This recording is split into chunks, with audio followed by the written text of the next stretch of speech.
All the participants are requested to attend the entire session as the attendance will be taken during session timeout. The e-certificates will be awarded only on the basis of this attendance. Vikasa Vadodara has launched an innovative and interactive platform at community.vikasa.org, which will be used by all Western Region branches to update students about forthcoming programs and events. We invite all Vikasa branches of Western Region and students to join this community. This platform will be an excellent opportunity for the students to discuss their issues and experiences and resolve their doubts. The mementos to the faculties and paper presenters for the conference will be delivered to their address. This conference is powered by Upstocks and partnered by Coffee Clan and Rapido. Well. We hope you had a blissful lunch break. No wonder everyone seems so enthusiastic and restless to move on to the second technical session. Let's not bide their time and dive right in. A very good afternoon, everyone. I'm Heyman. And I am Shalini, welcoming you all to the second technical session of this 2-day CA Students Virtual Conference. Oh, 2020. What a year it has been. Oh, don't start again. I'm sure at this point, every one of us is tired of hearing the same old Corona story. I know, right? The new normal, these trying times, now more than ever. These are the only terms we have been hearing since forever. Exactly. But we have to admit that it is completely startling how a 60 nanometer virus can impact the entire world. That's true. It has impacted not only our personal lives, but also our professional lives. It has impacted not only our personal finances, but also the overall global economy. And to cope up with the global financial impact, leaders and governments across the globe are coming up with new rules, laws, and policies to deal with the colossal impact of the tiny virus. These are the policies that will guide the nations on the path of complete revival over the next decades. And as professionals, it becomes very necessary for us to not only understand the impact that these policies have, but also to play an important role in voicing our opinions on the same. Today, we will try to understand the impact of disinvestment on the economy, the repercussion of the draft e-commerce law, and the consequences of the new farm bill on the agriculture sector in India. And to guide us through these topics today, we have with us a dynamic and young leader, CA Aniket Talati sir. Also adding glory to the session, our CA Rahul Agrawal, Managing Committee Member, Vadodara Branch, WIRC. Mr. Arpan Shah, MCM, Vadodara, Vikasa. And our talented paper writers, Ms. Aparna Daga, Ms. Karishma Chauhan, and Ms. Pinky Ganatra.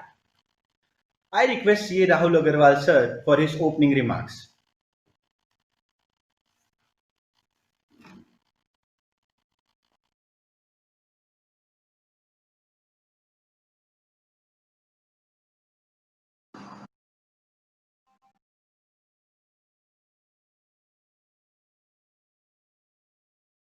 Very good.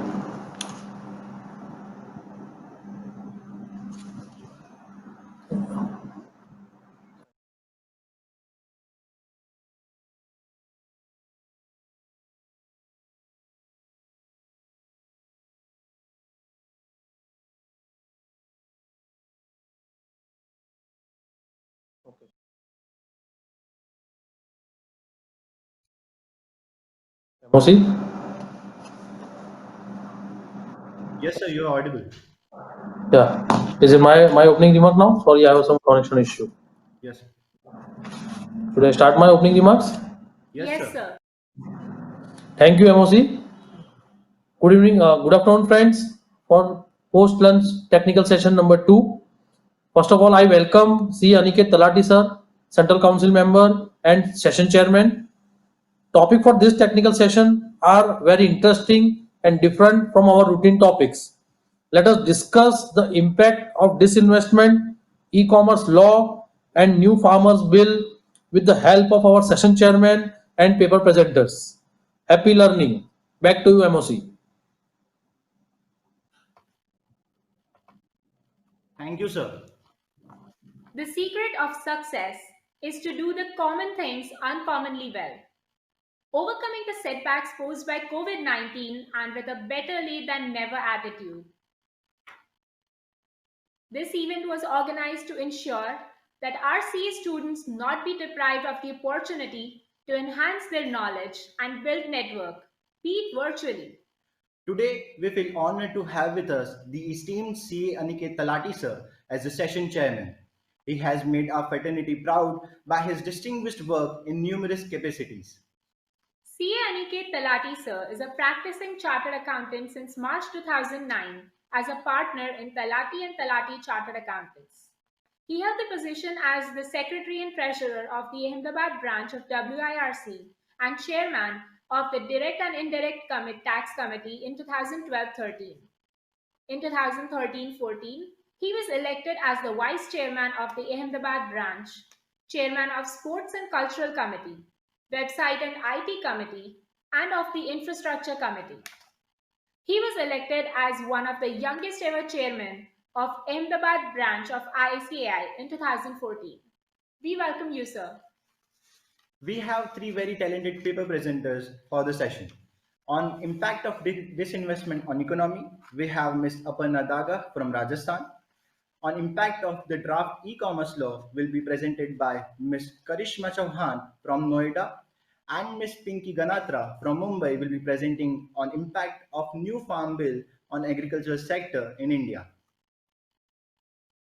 In order to enlighten us on these topics further, we request CA Aniket Talati sir to take charge of the session.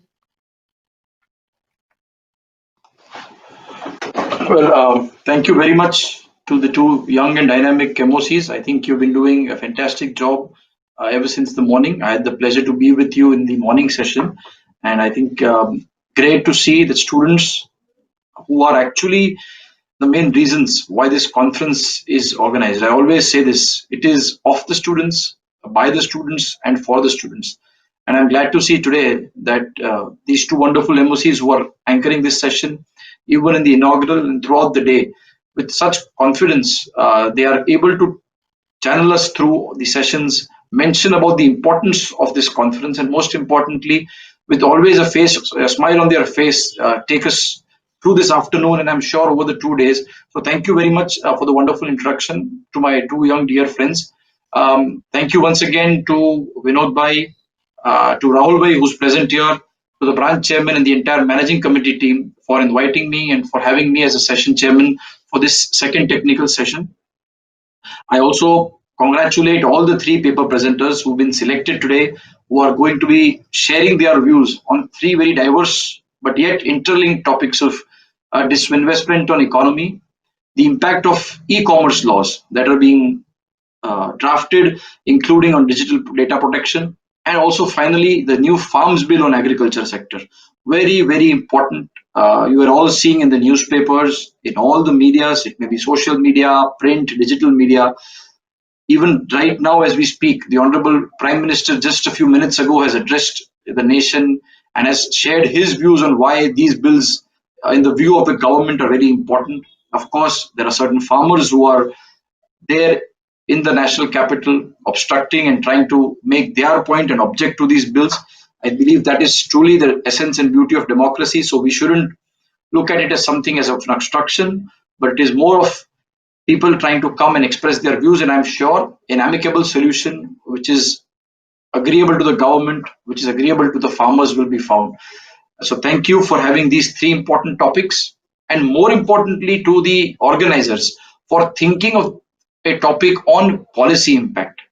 Very often, and you would have heard Jai Chhairaji in the morning, he mentioned that when we have these student conferences, the topics that are always kept are on income tax, on GST, on audit, on accounting standards or Ind AS or IFRS, and related to these technical aspects. Well, not that they are not important, but I believe when I have interacted with so many students over the past years and attended these student conferences, the students themselves feel that audit to hum roz karte hain, GST to hमें रोज भरिए छे, but we want to come to these conferences to gain something new, to gain a new perspective, to gain a new insight.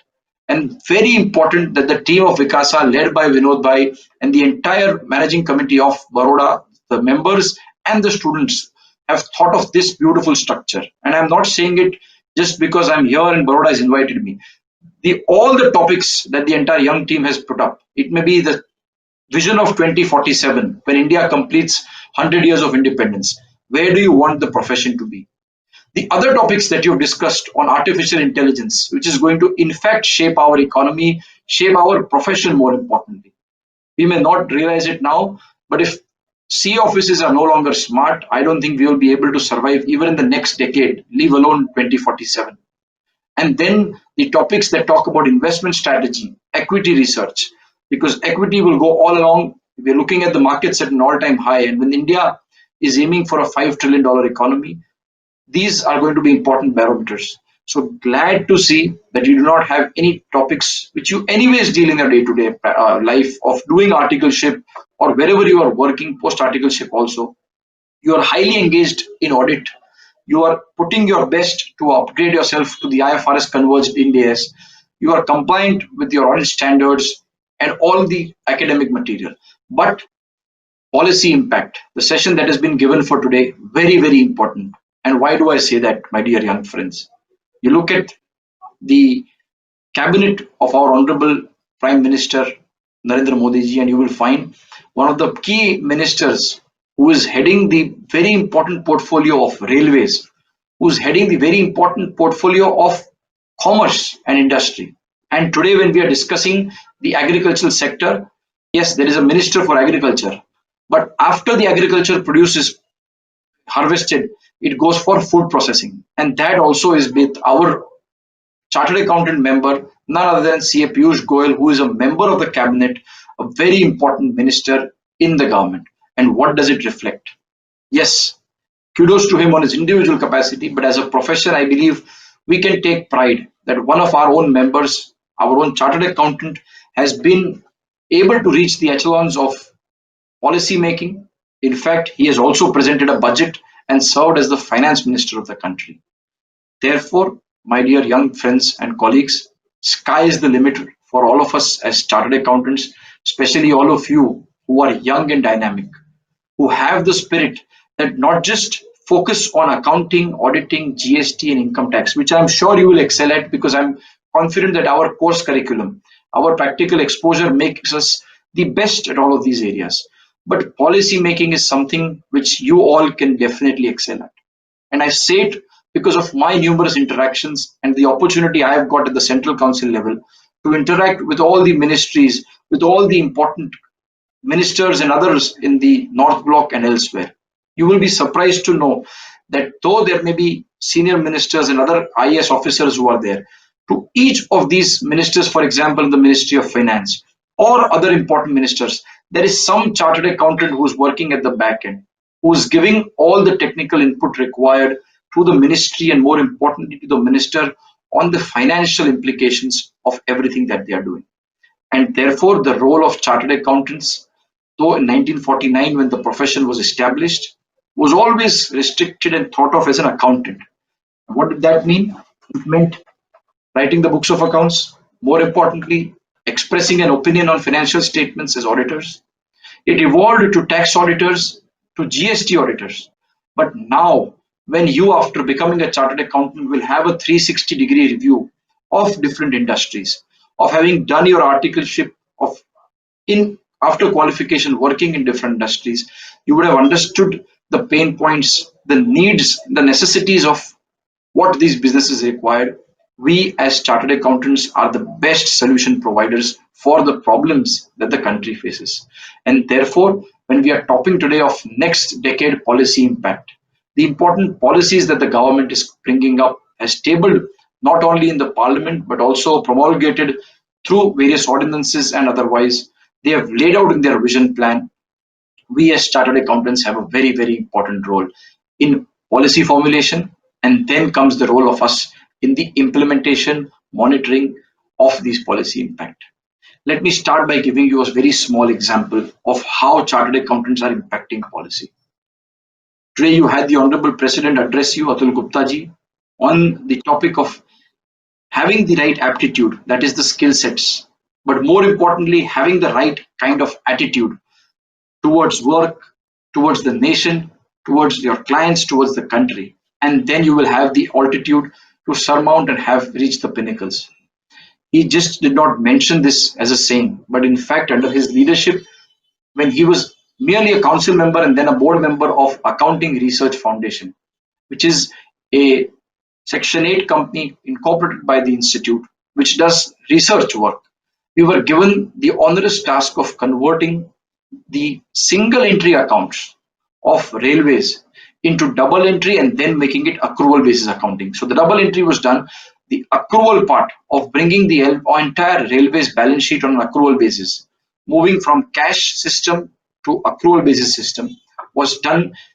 The government relied upon the institute and gave us, as the Accounting Research Foundation of ICI, the task of converting this balance sheet.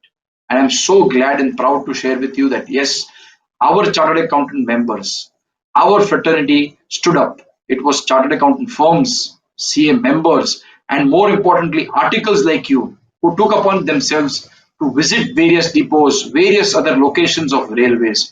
Look at the entire accounting of how it was happening. Where is it that you require accrual? If certain expenses are being booked on cash on 31st of March, what is the provision that is required? What are the incomes that though have been collected but relate to a future period and therefore must not be accrued? All the basics of accrual accounting was understood. People spent hundreds and thousands of hours on this assignment, and it was a matter of pride when then another chartered accountant of ours, C.S. Suresh Prabhuji, was the Honorable Railway Minister. We were able to give the Ministry of Railways a balance sheet for the first time in the history of India from 1947 till 2017, which was prepared on accrual basis of accounting.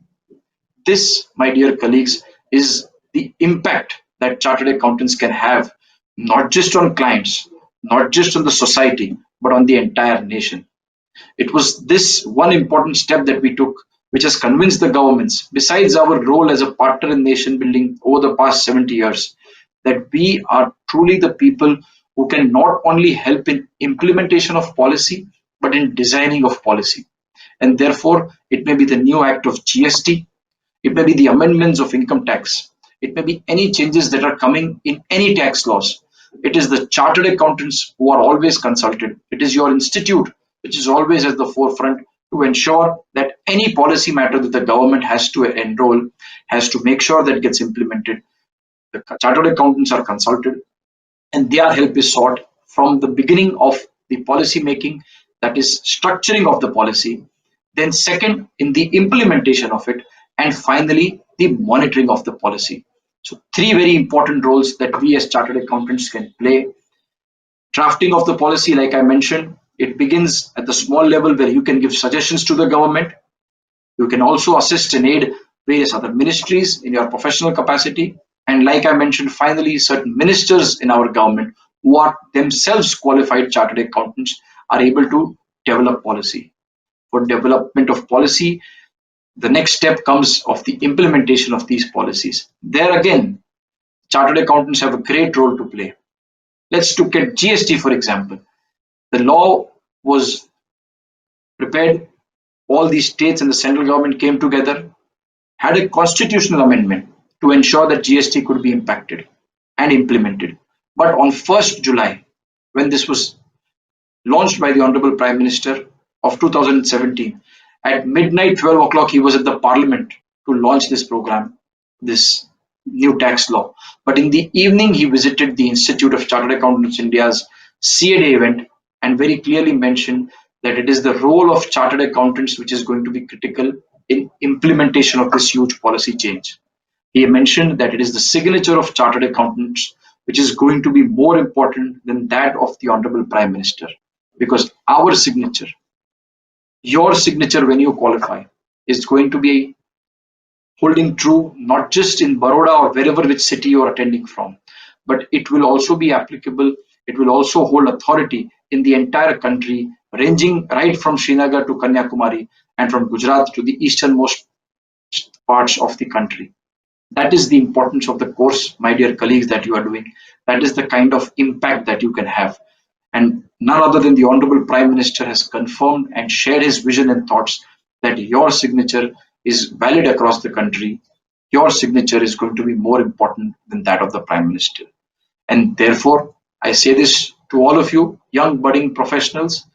You may have joined this course with the intention, and I interact a lot with a lot of students, and they tell me, yes, they have joined this because there is huge economic potential in the course of chartered accountancy. But I truly believe that it is not just the earning, it is not just the money that the course should drive you. It should always be in your mind that we are professional first. And being a professional doesn't have profit motive at the top. The only difference, dear colleagues, between a business and a profession, and I know you are all giving your taxation examinations and are well aware of the head of income, income from business and profession. In my view, the single line which differentiates a business from a profession is business has a sole objective of earning maximum profit, that is maximization of profit. Whereas in profession, the role or the expectation of society is not to have a profit maximization, but there is a clear cut code of ethics, a code of ethics which has to be followed. You are professional first, you may earn money, but when you go, for example, to a doctor, the first word that comes to your mind is Dr. Sahab. You will barely call an industrial Sahab unless, of course, you are his employee. But when you meet a doctor, you will call him Dr. Sahib. When you meet an advocate or a lawyer, there is a reverence in what you call. People, when they meet senior chartered accountants, they say, "Tame CA Sahib cho." And this respect, dear colleagues, is earned because profession doesn't have only and only profit as the motive. Code of ethics is a very important part of profession. It is applicable as much to members as to all of you, my dear young chartered accountant pursuing students. And therefore, I request you, you would have all recently seen the code of ethics, which was passed by the council many years ago. In fact, it is not a recent decision of the council. Some 8-10 years ago, the council came up with a code of ethics, which recently, because of certain issues on the social media, became extremely popular. And students started to say that we are expected to follow a code of ethics. Well, this code of ethics was always there. The Chartered Accountants Act and the regulations always provided that the students will follow a code of ethics. And this code of ethics is nothing but to separate you from others, to make sure that yes, you are pursuing the most sought after course in the commerce arena. You are all going to become chartered accountants who will lead change in the future, who, like I said, will impact the policy making, will ensure the implementation of policy, and finally the monitoring of the policy, whether what was intended by the legislature is actually happening at the lowest level. And that can only happen, my dear friends, when you realize that your friends, and we do it when we go give your examination, your friend pursuing BCom may only be studying for 2 hours or 3 hours in a day.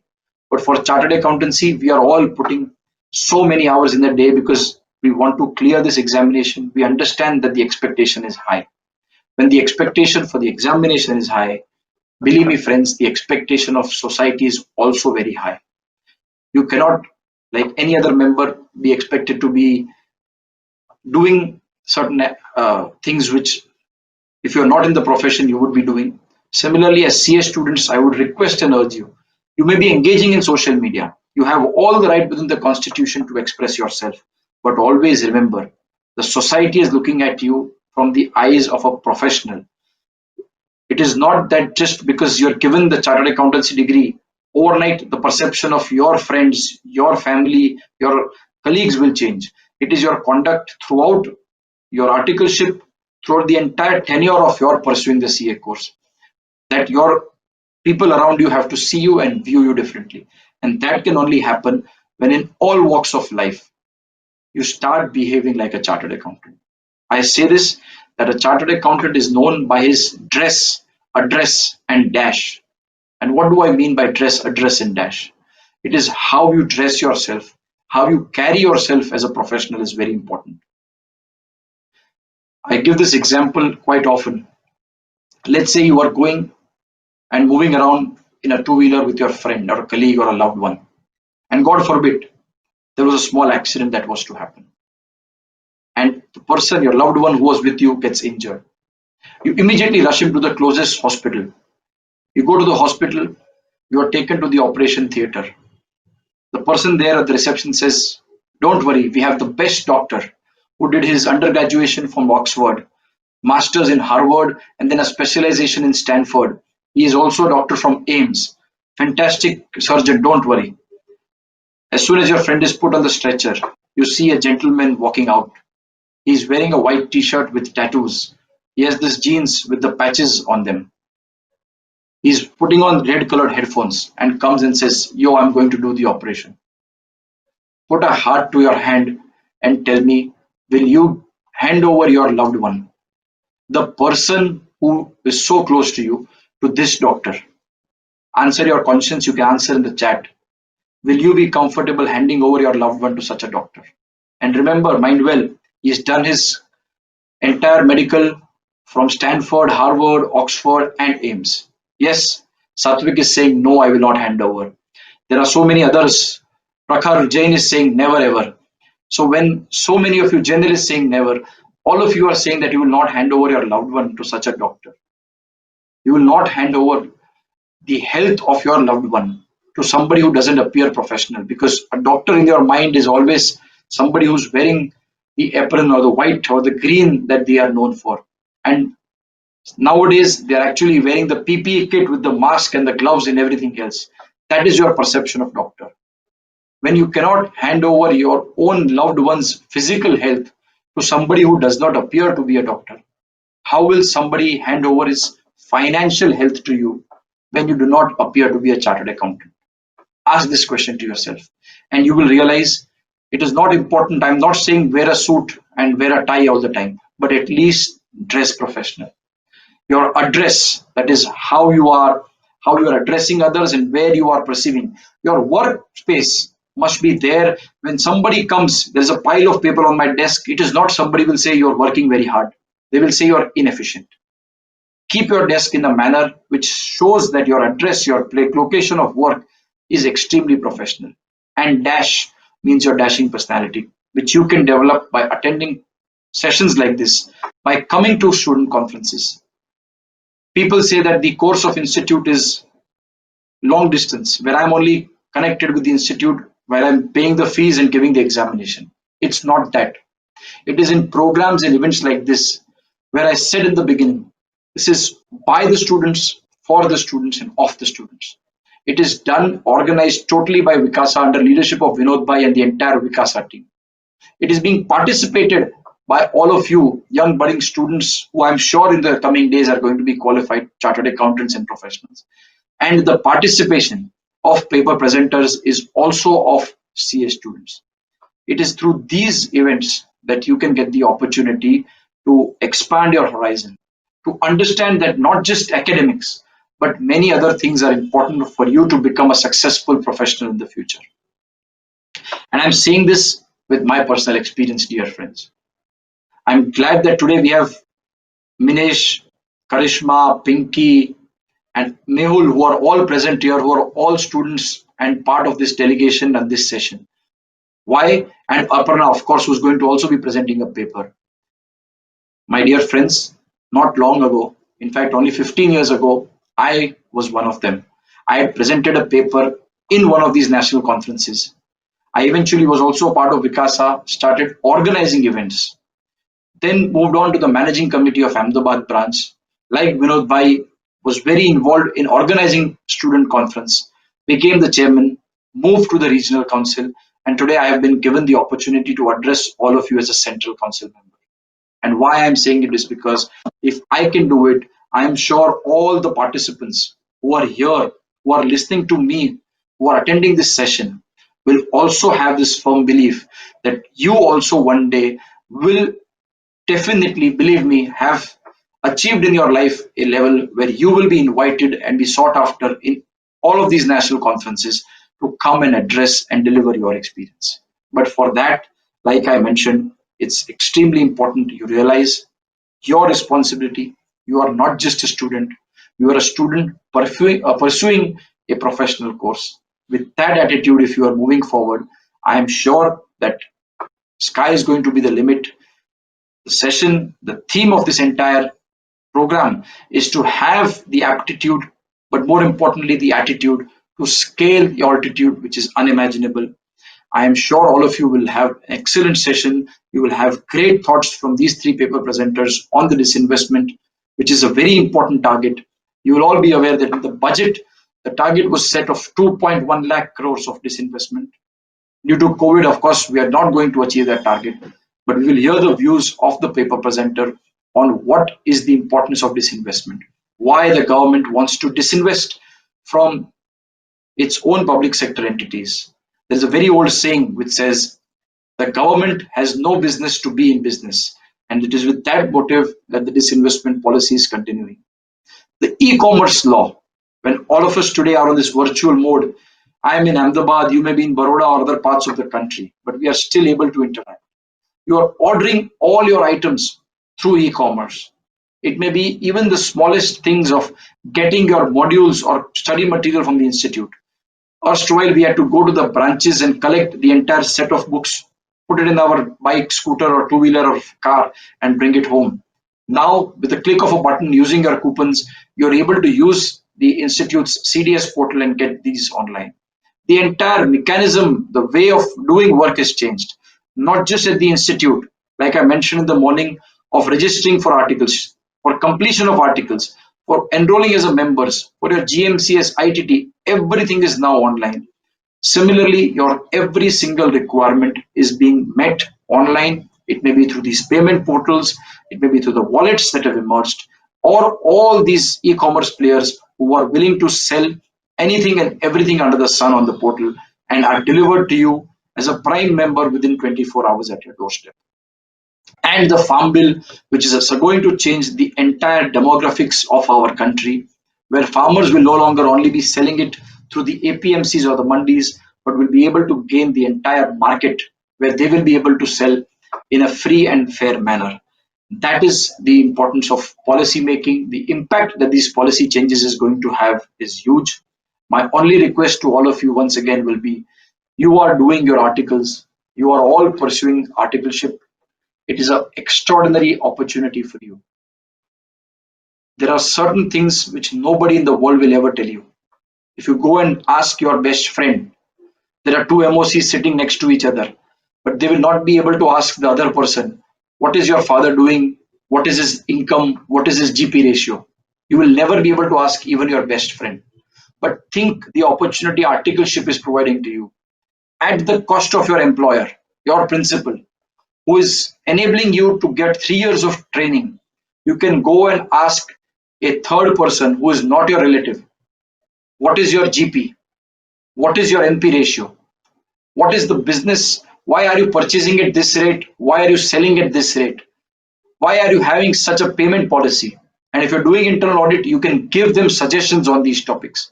That, my dear colleagues, is the importance of articleship. I am sure you will make the most of these years of articleship, understand with total focus all these businesses, and once you have done that, I am extremely confident that in policy making, in policy implementation, and in policy monitoring, you all will have a great role to play. I thank all of you once again for a patient hearing. I will give my concluding remarks when the three paper presenters have given their thoughts. I once again thank the entire team of Baroda branch and Baroda Vikasa for inviting me, and I again hand it over back to the MOCs. Thank you very much.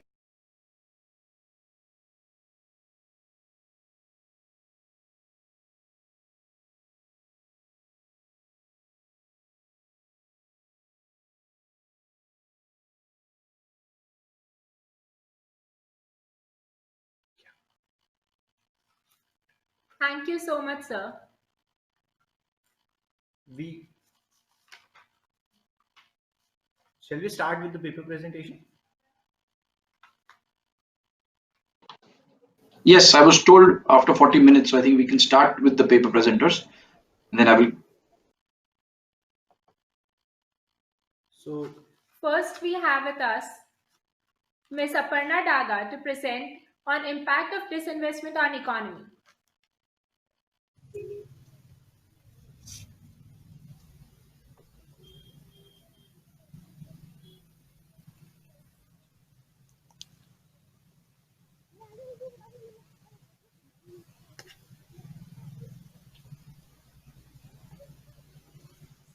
Am I audible? audible, Aparna. Yeah, You can so go I ahead. shall start now. Yeah. Someone sitting in the shade today because someone planted a tree a long time ago. In this phrase, Sir Warren Buffett has aptly conveyed the essence of planning today and reaping the benefits later. This holds true in the context of financial markets as well as in the context of nation building. With the outbreak of COVID 19, the world economy had suffered a setback. Since COVID 19 happened to be a black swan event, the bureaucrats are now under a responsibility to revive the economy as well as to promise better outcomes. This requires them to make the right policy decisions in the context of the current economic scenario. A very good afternoon to one and all present here. Today, I, Aparna Daga, would take this opportunity to present my paper on the topic Impact of Disinvestment on the Economy. Disinvestment is meant to occupy a very important position in the context of the Indian economy, wherein the centre, as part of its economic policy for FY21, had set a very ambitious target on funds to be raised through disinvestment at rupees 2.1 lakh crores.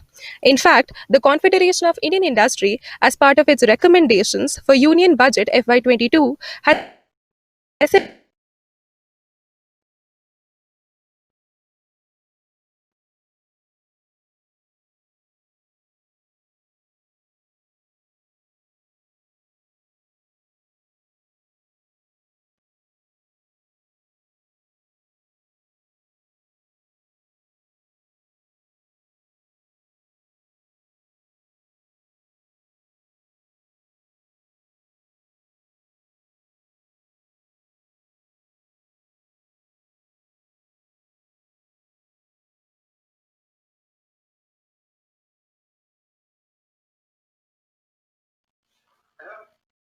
Stay tuned, guys. She'll be joining us shortly. There's some kind of technical issue, but she'll be joining shortly. Thank you.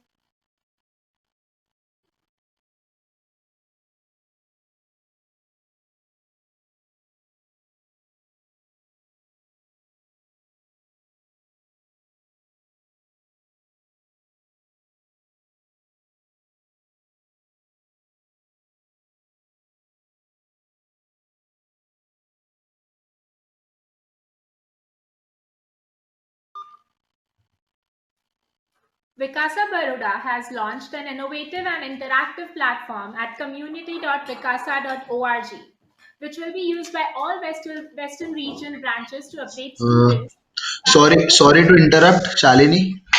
Uh, Due to this connection lost, we will play the video of the speaker as we are running out of time. Okay. Okay.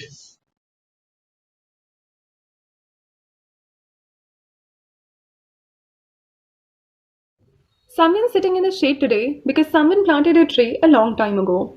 In this phrase, Sir Warren Buffett has aptly conveyed the essence of planning today and reaping the benefits later. This holds true in the context of financial markets as well as in the context of nation building. With the outbreak of COVID 19, the world economy had suffered a setback.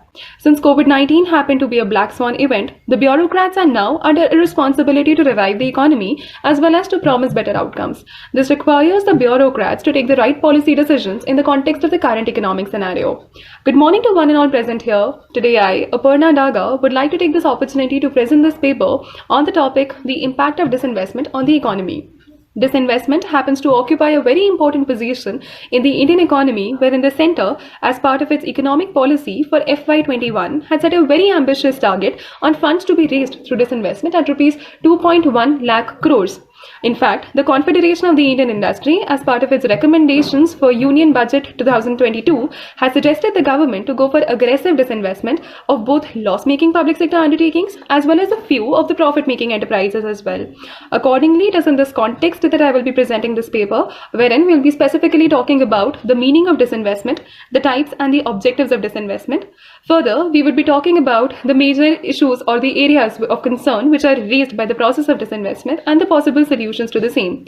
Finally, we would be concluding this discussion by talking about the possible opportunities that the entire process throws up for the chartered accountants of the nation.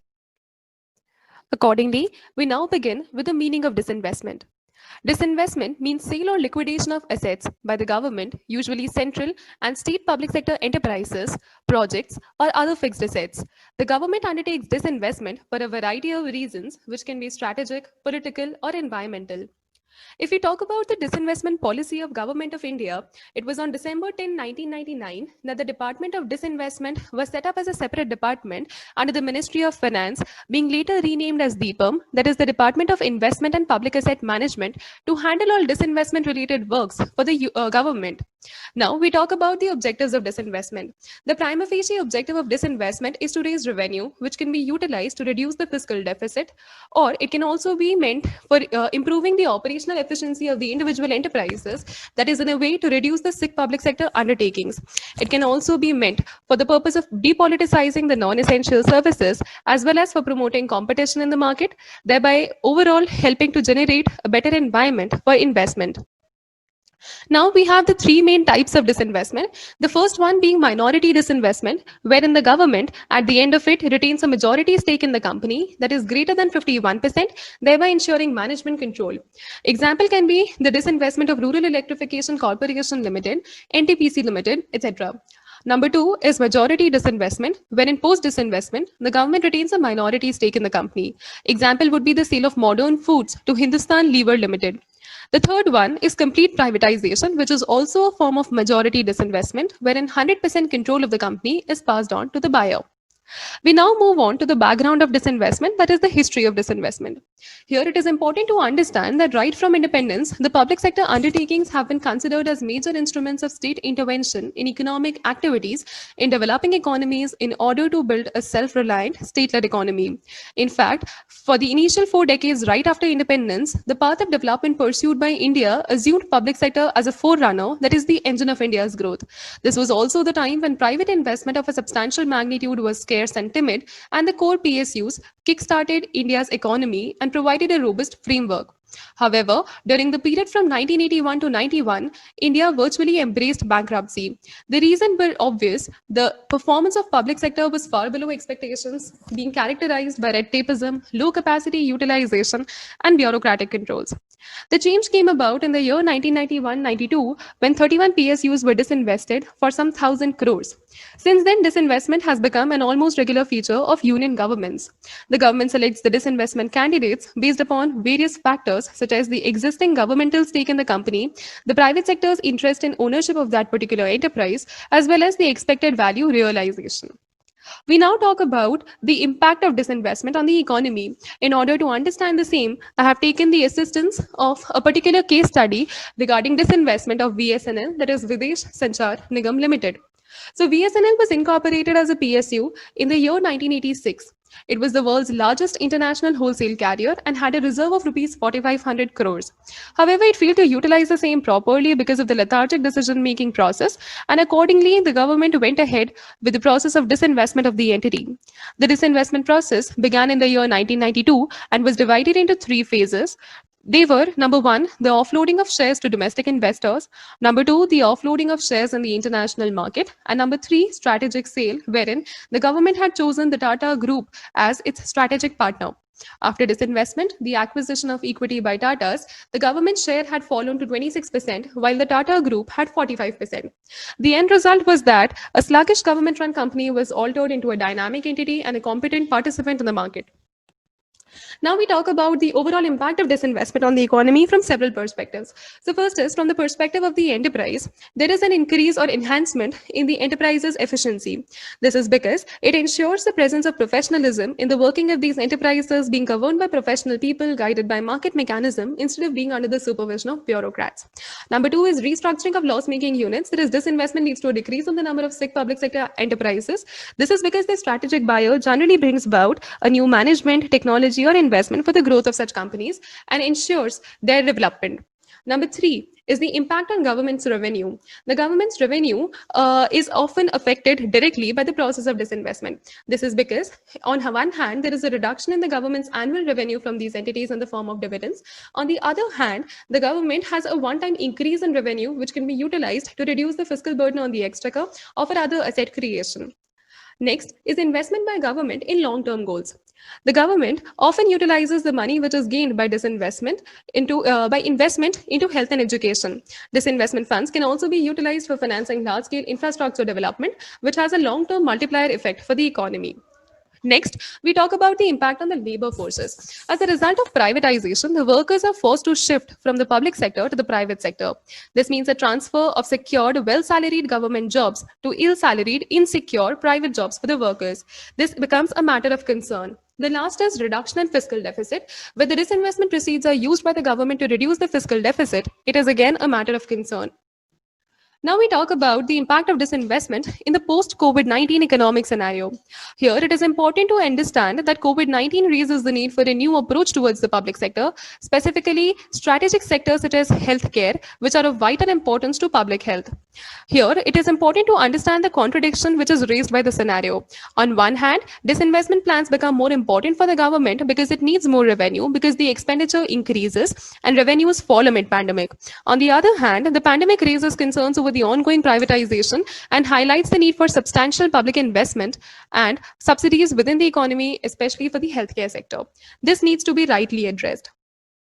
Now we move over the total areas of concerns which are posed by the process of disinvestment. The first one being the concerns of labor. With employees being forced to shift from public sector to the private sector, the employees are disarmed from the power of unionization and thereby their exploitation rapidly increases. Therefore, the plight of workers is immense over here. Next is the risk of asset stripping. So asset stripping is basically the practice of taking over a company in financial difficulties and selling the assets separately at a profit without having regard to the company's future. Naturally, disinvestment exposes the PSUs to the risk of asset stripping. Number three is the utilization of proceeds. The proceeds of disinvestment should ideally not be used to fill gaps in center's fiscal deficit and instead should be utilized for creating infrastructure for the country. However, often, depending upon the requirements, the proceeds are used for the purpose of meeting the fiscal deficit, and then it is an area of concern. Next is disinvestment of profit-making PSUs. So when a Navratna company is offered to the private sector, questions are naturally raised regarding the rationale behind such a decision. Next is, as discussed earlier, there is the fall in governmental revenue from the enterprises in the form of annual dividends. And last is the long-run significance of certain sectors. This is when in the urge of meeting the short-term monetary requirements, the selling of family silver is perceived as having a long-term adverse. At this juncture, it is important to address a particular document which was released by Deepam explaining the strategic sale and showing the way to overcome a few of the concerns which were pointed out earlier. The first one being the risk of asset stripping. Here, in order to counter asset stripping, Deepam suggests the inclusion of a clause on affirmative rights of government in case of sale, etc. of assets after takeover. It also necessitates the presence of a government nominee for quorum of meetings to consider asset sale, that is even for adjourned meetings. Number two being in respect of exit mechanism, that is when a company is taken over by a strategic partner, both the strategic partner and government would like to know upfront about the exit mechanisms, and therefore it suggests that the exit mechanism should be explicitly stated in the particular agreement or document itself. And number three is the affirmative rights of government, which could be on issues such as the restriction on changing the line of business or changing in service conditions of the employees or winding up of the company. These can go a long way in addressing the areas of concerns pointed out earlier. Now we talk about the future prospects, that is what can be expected in the coming decade. Here it is important to address a few of the facts. First, the finance minister in May 2020 had announced as part of reforms of the Atmanirbhar package that the government would come out with a new PSE policy wherein it has identified 18 strategic sectors, further classified into three broad segments, that is mining and exploration, manufacturing, processing and generation, and services sector. In these sectors, the public sector undertakings would have a nominal presence of minimum 1 and maximum 4 units operating. From all the other non-strategic sectors, the public sector undertakings would completely exit. Next, the Secretary of Deepam has talked about proposed disinvestments of several other entities like Neelanchal Ispat Nigam or Concor and a couple of steel plants such as that of Salem Steel and Bhadravati Steel, wherein the projects are already at the bidding stage and have already been offered for disinvestment. In fact, the CII, as stated earlier, has suggested also the government to go for aggressive disinvestment, thereby requiring the government to go for aggressive disinvestment of both loss-making and a few profit-making enterprises. In fact, at several occasions, the finance minister has also regularly hinted at more reform-related steps being taken up in order to professionalize the financial sector. Thus, it would not be wrong to conclude that the coming decade is likely to witness an increase in governmental revenue from disinvestment. This would also be required to put money back in the project's capital expenditure so that money goes back to the ground and the economy recovers at the earliest possible after the COVID-19 outbreak. Finally, we would conclude by talking about the opportunities for chartered accountants. The entire process of disinvestment requires valuable inputs from advisors that can be both strategic and global advisors. Thus, chartered accountants in their role as advisors or valuation experts, plus with their experience in mergers and acquisitions, can offer their valuable services, opening up ample opportunities for chartered accountants of the nation. With this, I would like to conclude. Thank you.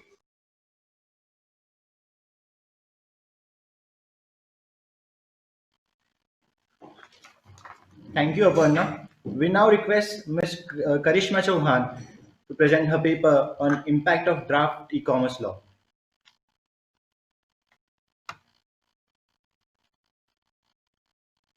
Good afternoon, everyone. Uh,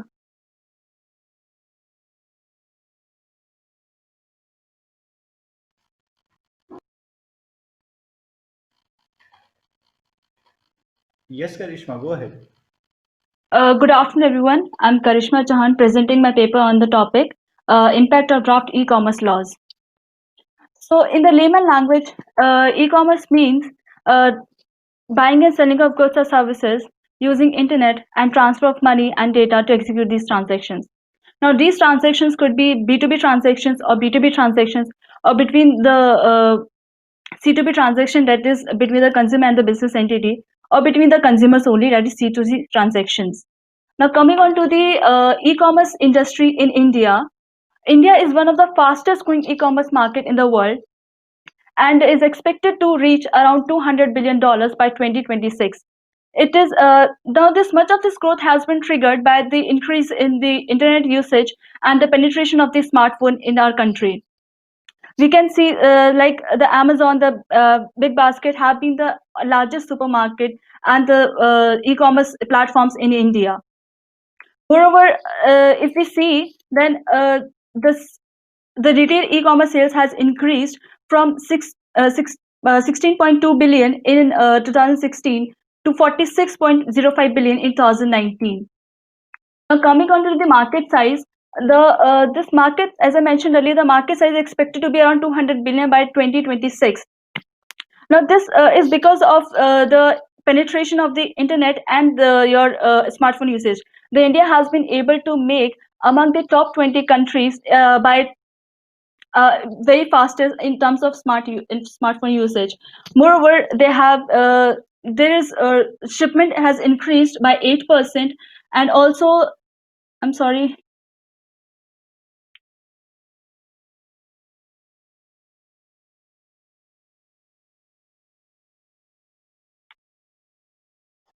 Yeah, Karishma, it's okay. You can take your time. Yeah, relax. No problem at all. Yeah, happens to the best of us.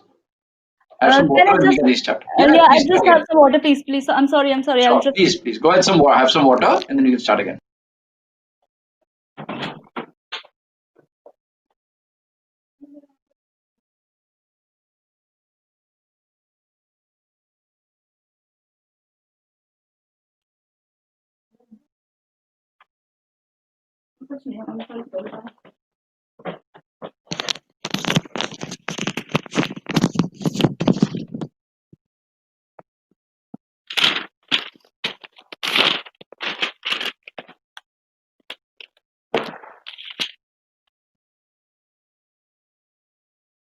Now, internet penetration in India, I'm starting again. Internet penetration in India has been just 4% in 2007, which has increased to 52.08% in 2019, which shows that the major why the e-commerce industry is growing is because of the internet penetration and because of the smartphone usage. Now, coming on to the this is the CGR, the market size that has been increasing. In 2017, we can see it was $38.5 billion, which has increased to $200 billion by 2027. It has been forecasted. The key trends, as we see, the online retail versus the total retail is in 2018 it was 2.9%, while in 2020 is admins forecasted to be around 5%. Further, the internet users are also expected to increase by 835 millions by 2023.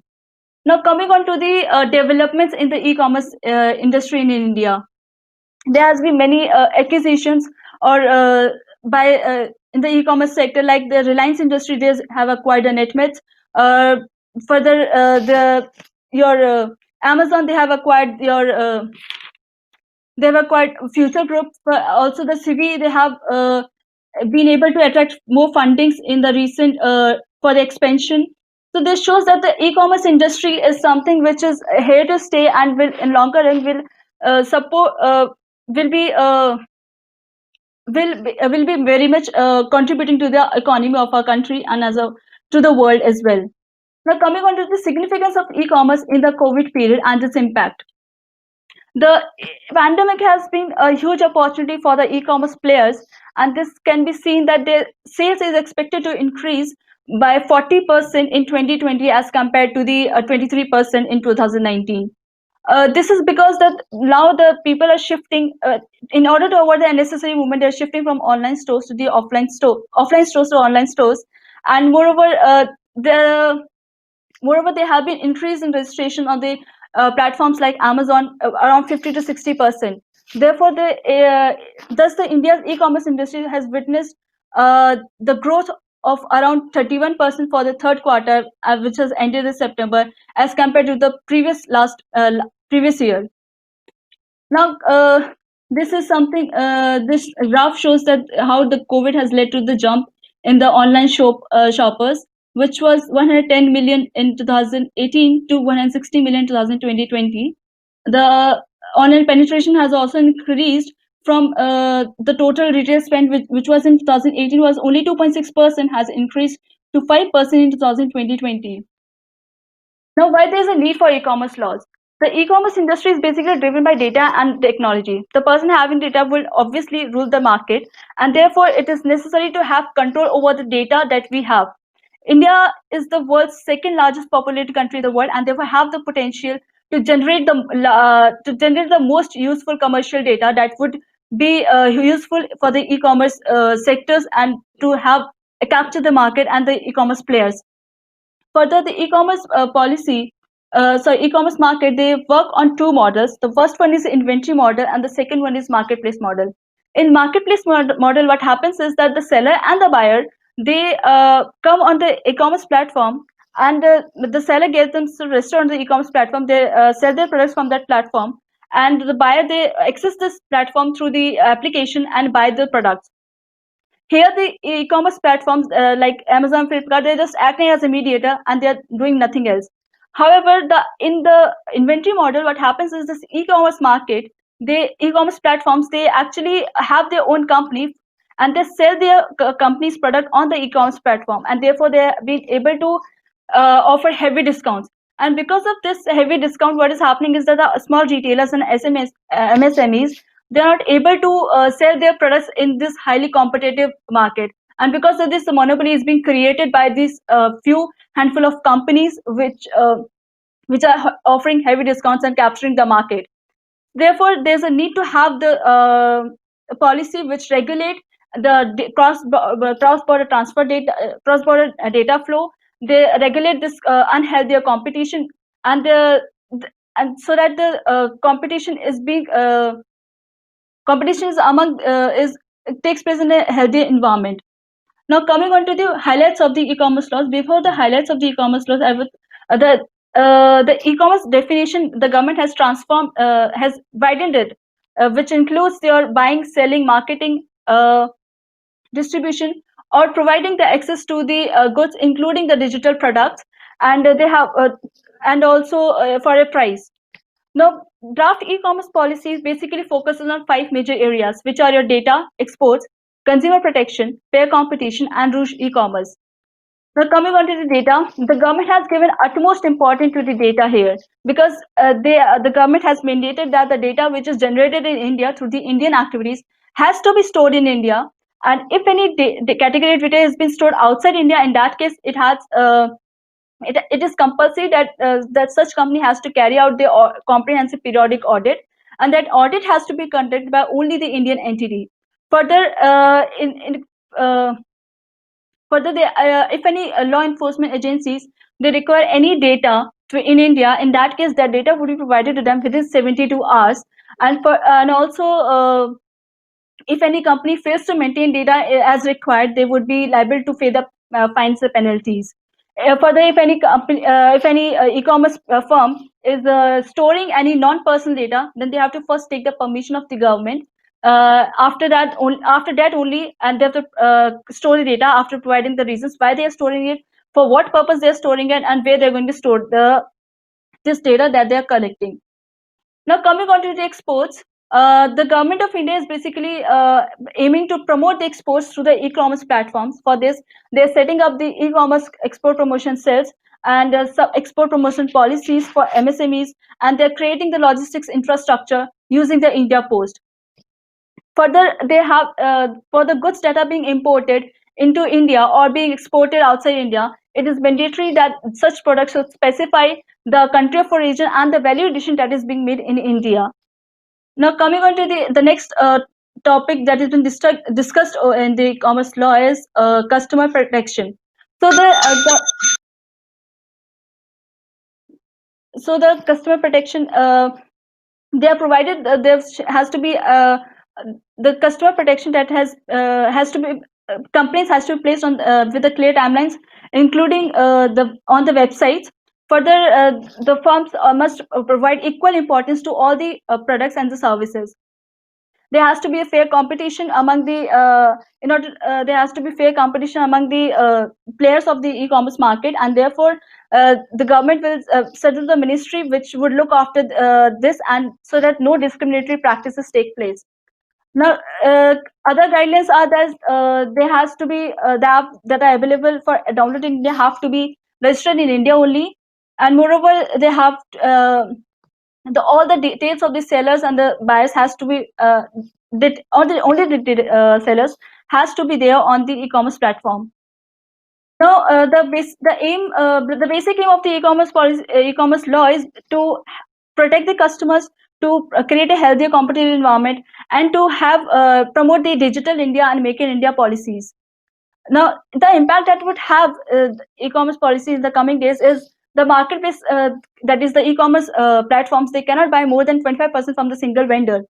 Moreover, an entity that has created equity partnership with the marketplace cannot sell a platform from that marketplace. Also, the market place, that is the e-commerce firms, they cannot mandate any seller to sell their products only from their platform.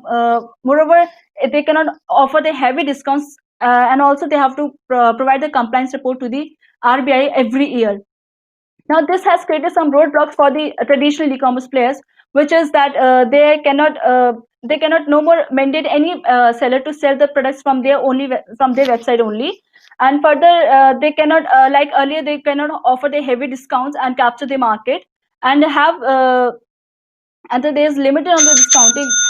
Time up. Okay, Thank you, Karishma. thank you. I'm sorry. We now have Ms. Pinky Ganatra from Mumbai to present on the impact of new farm bills on agriculture sector in India. Hi, am I audible? Yes, Karish. Yes, Pinky. Yeah, I'll share my screen. Just a second.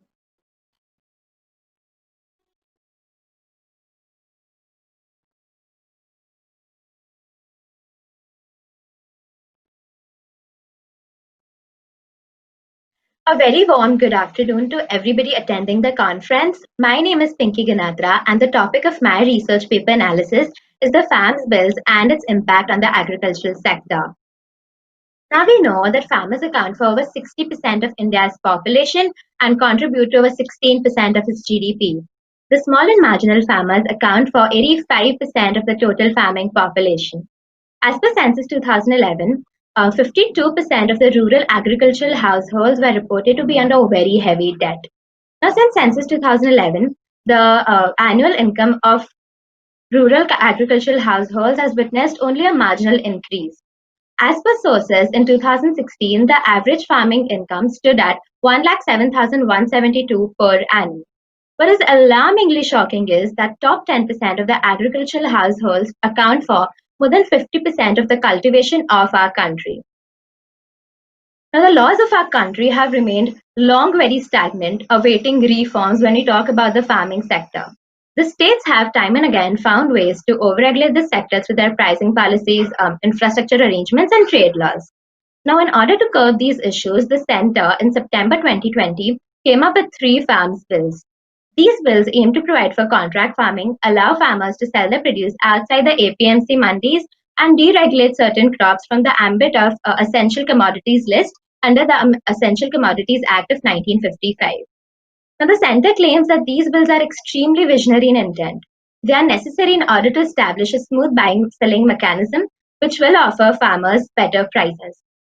The center claims that these laws will lead to greater investment in this sector, thereby addressing their urgent infrastructure need, especially the marketing infrastructure need. These laws will lead to overall growth of the sector and overall growth of the farmers. Now, these bills have been followed by alarming nationwide protests. The protesters claim that these bills are extremely anti-farmer. They claim that these bills will drive up the APMC, thereby rolling down MSP, leaving farmers at the mercy of corporate players. Now, even the redressal mechanism established by these laws is so weak that if there's anything that the farmers will be left with post these laws are enacted, it will be that they will become the price takers. Now, before we discuss the Farmers Produce Trade and Commerce Bill in little more detail, let's just quickly understand meaning of this term MSP. Now, MSP or minimum support price is nothing but a market intervention announced by Government of India to protect farmers against any sharp fall in farm prices. The MSP ensures that there's a cap on crop prices below which the buying and selling of these crops is prohibited. Now, MSP is not a legislation enforceable in law. It is merely an administrative policy announced by Government of India having no judicial backing whatsoever. Now, given the contract farming provisions of these laws, there exists a possibility that the farmers might start relying highly on the private contract. So much so that the existing APMC mandis might become redundant and the states might announce their complete shutdown, thereby rolling back MSP. Now, if this happens, the corporates have a huge opportunity to start enslaving farmers into selling their produce below MSP or at alarmingly cheaper rates. Though there has been a clarification by Union that the current MSP and the APMC system shall continue to exist and it shall not be done away with, a mere political clarification having no judicial backing holds very little value. Here's what a government official had to say about the MSP concerns of the farmers. I quote him, "The government can procure at MSP if it wants to. There is no legal compulsion, nor can it force others, being private traders, organized retailers, processors, or exporters, to pay the MSP." Now, even if we talk about the current MSP system or the current Mandi system, it is full of loopholes and extremely inefficient. Now, the Swaminathan Commission that came up with the idea of MSP recommended C2 to become the MSP. So the C2 is made up of cost of production, includes the unpaid value of family labor and interest on owned capital. Center, while computing the MSP, completely ignores unpaid value of family labor and interest on capital, thereby letting go of opportunity cost involved when somebody undertakes farming activity. In 2006, the Bihar state government decided to abolish their APMC Mandi system. This decision was followed by an extremely stagnant growth of the sector. In fact, the NCER in 2019 observed that there was increase in volatility of grain prices post 2006. It might indeed shock you to know that only 6% of farmers benefit from the MSP regime, while 94% of them are left with no remorse. And in order to understand this better, let's just quickly look into this event that took place on December 6th and was reported by the Indian Express. Now, several farmers told the Indian Express that they had to sell their paddy for rupees 800 to rupees 1,200 per quintal in open market, although the MSP is rupees 1,868 per quintal, as the procurement process by the government agencies was yet to begin in their areas. Even when we talk about the awareness of MSP itself, it is alarmingly low. Let's just say we talk about paddy. Out of the total paddy cultivators of our nation, merely 31% of them know about the MSP regime. Merely 18% of them are aware about the procurement agency, and merely 10% of the paddy cultivators sell their produce at the MSP. Now, I'll let our former Foreign Minister, Shri Sushma Swaraj, help you explain as to how the corporate players can start enslaving farmers and what has happened in the past. Punjab में लग रही थी Pepsi की factory Punjab में लग रही थी तो पंजाब के किसानों ने आंदोलन किया कि फैक्ट्री यहां नहीं लगनी चाहिए। पेप्सी के लोगों ने उन्हें भरमाया और ये कहा कि हम केवल कोल्ड ड्रिंक नहीं बनाएंगे, हम यहाँ आलू के चिप्स भी बनाएंगे, टोमेटो की सॉस भी बनाएंगे और आपका आलू और टमाटर खरीदेंगे। यहाँ का किसान खुशहाल हो जाएगा। किसान गुमराह हो गया, भरम में आ गया, फैक्ट्री लग गई। आप जानती हैं, कारखाना लगने के बाद उन्होंने किसानों को बुलाया और कहा कि हमने तुम्हारे आलू का परीक्षण किया था, तुम्हारा आलू ज्यादा मीठा है, इसके अच्छे चिप्स नहीं बन सकते। उन्होंने कहा हमने तुम्हारे टमाटर का भी परीक्षण किया था, तुम्हारा टमाटर ज्यादा खट्टा है, उसकी अच्छी सॉस नहीं बन सकती। आलू और टमाटर विदेश से निर्यात करने का काम किया, लेकिन पंजाब के किसान से आलू और टमाटर नहीं दिया। और एक पेप्सी की बात नहीं, आज पूरे देश में मैकडॉनल्ड की चेन खुली हुई है। वो फ्राइज बनाते हैं, आलू की फ्राइज। कितना आलू वो भारतीय किसान से लेते हैं, जरा कभी पता करिए। वो कहते हैं हमारी फ्राइज का साइज बड़ा है, आपका आलू छोटा है। भारतीय किसान, ये बैठे आगरा के सांसद राम सिंह कथीरिया जी, आगरा का किसान जो आलू उत्पादक किसान है, सबसे ज्यादा आलू पैदा करता है, अपने आलू को सड़क पर गिरने के लिए मजबूर होता है, लेकिन मैकडॉनल्ड उनसे आलू खरीदता नहीं। कहां से आता है आलू? शिपमेंट की शिपमेंट आती है। अध्यक्ष जी,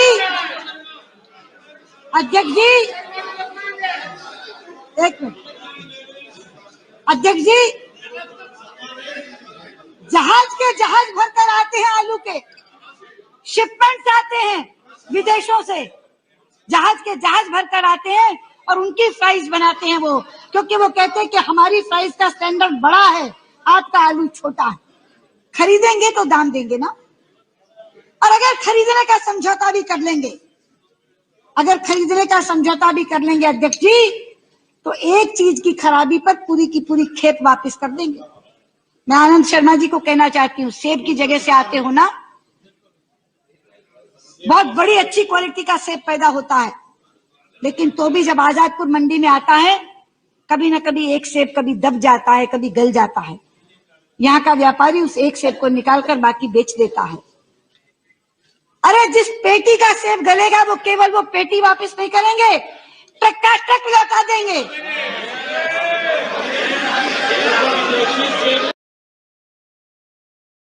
पंजाब में लग रही थी। Moving further, when we talk about the Section 13 of the Farmers Agreement on Price Assurance and Farm Service Bill, this section requires every farming agreement to provide for a conciliation process in case of dispute. Now, let's just say a dispute arises and the farming agreement fails to provide for a conciliation process, and the parties to the contract fail to come up with a resolution within the 30 days of dispute.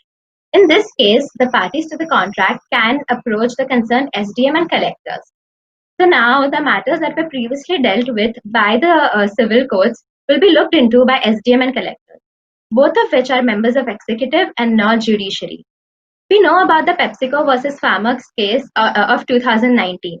In 2019, the PepsiCo company sued 4 Gujarat farmers for a potato infringement with a whooping claim of 1 crore each.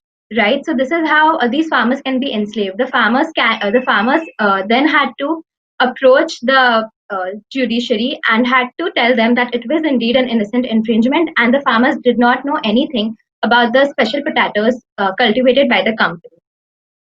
Even the constitutional validity of the farms bill is extremely questionable. Now, agriculture has been excluded from the ambit of union list. Entries 18, 28, and 46 of the state legislation provide states with exclusive powers to form laws when we talk about the agricultural sector of the country. Now, entry 33 of the union list says that center can make laws only for trade and commerce. Taxation remains a state subject. So now, who is center to tell state that it will now be prohibited from levying any market fees outside the APMC areas? The Essential Commodities Amendment Bill removes commodities like cereals, pulses, oilseeds from its ambit, thereby allowing the private players to store as much quantity of foods as the private players would like, thereby promoting hoarding, leading to volatility of prices. The government will only intervene when there is 50% rise for non-perishable goods and 100% price rise for perishable goods. Concluding, though these bills are extremely visionary in their intent, they have their own share of downfalls and loopholes. A greater consultation would have provided a lot more clarity. What India needs right now is renovation of existing APMC structure and not its abolishment altogether. The debate should be about how to increase the farmers' income and diversify the types of produce cultivated in India. By ignoring the important voices of the concerned stakeholders of this sector, the government here has sown the seeds of mistrust. Overall, these laws need so many amendments and have so many loopholes that their complete rollback is the only legitimate option left. Thank you very much.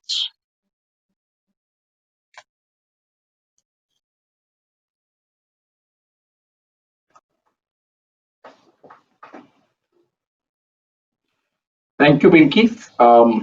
And I believe all three participants have given their views, very diverse topics that I must add.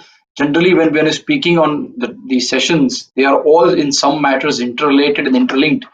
But I believe the sessions that have been given to all the three participants were, though related to policy, they dealt with very, very diverse and different items. And I must congratulate and compliment all the three presenters. If all of you can please use at least your virtual, I will physically be clapping for all three of you, but at least all the participants can virtually use the reaction icon and give them all a round of applause. Yes, much deserved. It takes a lot of courage to come in front of hundreds of students, your own fellows, and then with such confidence be able to deliver on these subjects. So my kudos and compliments to all the three girls. So glad to see that all three girls were there. Arpana, Karishma, and Pinky, very well said. I think you've covered all the three different topics: disinvestment, e-commerce, and agriculture, as wide as it can get, and yet in a very beautiful and precise manner, sticking to your time and taking out what is the essence of each of them. I think, Arpana, you took about disinvestment very good in the way that you were able to mention that how the different forms of disinvestment are happening. It may be a limited disinvestment where the government still remains a majority shareholder, where private players are majority shareholders, government still retains some part of equity, and then total sale and total disinvestment. I think your presentation was very crisp. You tried and covered the objectives. A couple of points that I think I must make on that. One, with regards to, you said that the bureaucrats, I believe everything cannot end at the bureaucrats. It is the bureaucrats and the political leadership which go together, which make sure that the dream of disinvestment or the vision of disinvestment, which has been seen in this country since 91, can go on. I believe somewhere in your presentation you should have been assertive to mention whether you are for or against the entire concept of disinvestment. I know there is a gray, it cannot be black and white, but for example, you mentioned that the employees in government sector have at the apathy of private investment. They become slaves in the private sector. I believe in today's India, when we are living in 2020, and I can do a poll right now from all the participants who are here, how many of us actually want to become government employees and how many of us want to excel in the private sector? I think that is the moot question. And I'm confident if I ask that question, and I request all of you to please, from your heart, share what is your vision. Do you want to be a government employee or do you want to be a private employee? I'm sure majority of participants will say we want to excel in the private sector because their merit is the criteria. No other criteria prevails. Whereas in government, there are various other factors for you to become an employee. So when you said about government employment and then becoming part of the private employee, I believe there somewhere I think we need to also understand that privatization is not that bad of an idea. We have to appreciate and understand that it is privatization which has brought so many benefits to our country also. But besides that, some very, very good graphs that you put up. The entire process of disinvestment, which is a very complex topic, was very well shared by you and discussed. So my compliments to you. To Karishma, first of all, kudos. I think it takes a lot of effort, a lot of steel and metal to come and have the courage to speak. Don't worry, you paused for a minute. It happens to the best of us. We've seen so many times our great leaders, the prime ministers, also in the middle of their speech stop, pause for a glass of water and then have it. It's absolutely normal and natural. So no problem, Karishma. I think you stuck to your topic of the e-commerce, of which are the different companies, what are the acquisitions that have happened in the e-commerce field. So one thing that I think you should have ensured also, Karishma, is that your presentation was not running while you were speaking. I think in today's day, when we are talking about technology, you are all the next generation, the future chartered accountants, the FCAs, as I would like to call you, and you must be at the forefront of technology implementation. And therefore, you should have probably ensured that the PPT played and you could have managed your time better in that aspect. But besides that, I think your content was very good, very crisp. You very rightly put across, the importance of data. And tomorrow, going forward, dear friends, it is not the brick and mortar industries. It is not on the basis of your real estate, your machineries, your plant, your property, plant equipment that you will be valued. It is data which is going to value you. In fact, it is said across the world, data is the new oil. Oil prices have come down. Data which earlier had no value is now infinitely valuable. Just imagine how much data is important. All of you, for example, will be using Swiggy or Zomato. Never in the past did a computer know your food preference. But for example, every Wednesday, you are ordering Chinese at your home and eating. One Wednesday, you are not ordering anything. Immediately, Swiggy or Zomato will send you a pop up and say, it's Wednesday, let's order Chinese. That is the importance of data. Though your mind would have missed, it is the machine which will make sure that it reminds you and pops it up in front of you. And therefore, for food industry specifically, it is so important. It is the vision, the sight of food. That is why you see these beautiful hoardings. The McDonald's has those golden arches and the pictures of burgers. Because looking at food, even though you may not be hungry, one generally tends to order and get that food. So that is the importance that data is going to have in all industries. Like you mentioned, the e-commerce, online sale, data is extremely critical, and therefore the government is extremely right in its vision, because in the Europe, in the United States, everywhere there is law with regards to personal data. You want to ensure that your personal data doesn't get misused, and it is with that intent that the government is coming with these legislations. Very well put up. And finally, to Pinky Ganatra, excellent presentation, Pinky, by you also. The PPT was very crisp.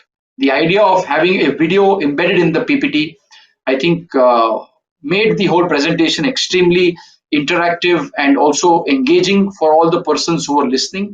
You were able to very aggressively and very clearly put across all the points with relating to agriculture. And here again, I am so glad that you could take a position. I understand you said that yes, these bills are there, but the government, I think a very heavy loaded statement that you make at the end.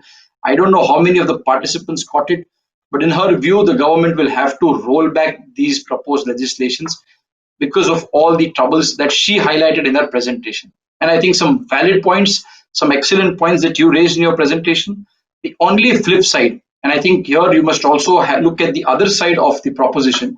What the government proposes is why they want private sector to come and play a role in the agriculture market.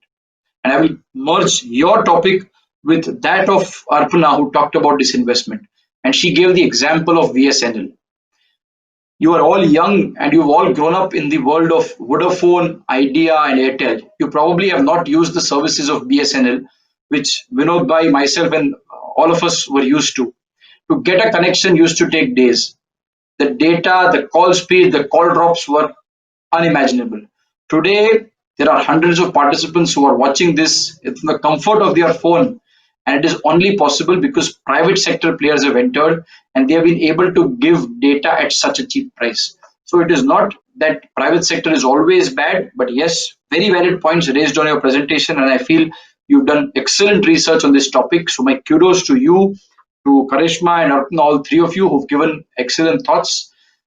Finally, let me only say that the topic talks about policy. I would be glad that out of all the participants who are attending today, it will be a very important takeaway for you that as chartered accountants, we will no longer only focus on accounting, auditing, GST, and income tax. Let us think above and beyond. Let us have the 360-degree view of why such laws are coming. Once you understand that perspective, you will get into the policy making framework, because implementation and monitoring of policy is expertised by chartered accountants. And I hope that by this conference, policy making as a concept of what role can chartered accountants play in the concept of nation building will be emphasized. I'm once again thankful to the Baroda branch of ICASA, the Baroda branch led by Kunal Bhai and the entire team for inviting me. And let's all once again join plea in congratulating the three young, fantastic speakers today who put across their points on these policy, Pinky, Karishma, and Arpana. Kudos to all of you. Over to you. Sir. Thank you very much. Thank you, sir. We would like to appreciate the session judges, CA Abhishek Nagori sir and CA Rahul Parekh sir, for sparing their valuable time and doing the tough task. I now request Mr. Arpan Shah to propose a formal vote of thanks for the session. Hello everyone, I am Arpan Shah, Social Media Head to Vikasa Vadodara. Firstly, I would like to thank our session chairman, CA Aniket Talati sir, CCM ICI.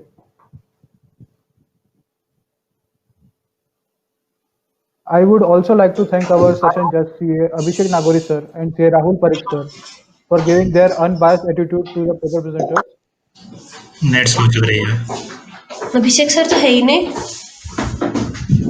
Rahul Parikh sir के साथ होंगे शायद। Hello, Rahul Parikh भी नहीं है। Wifi नहीं चल रहा बड़ोड़ा विकास बड़ोड़ा का। हेलो, चला। Yeah, Arpan, go ahead. Mehul, you can mute yourself. Hello, Harshul आवाज आ रही है यहाँ पे।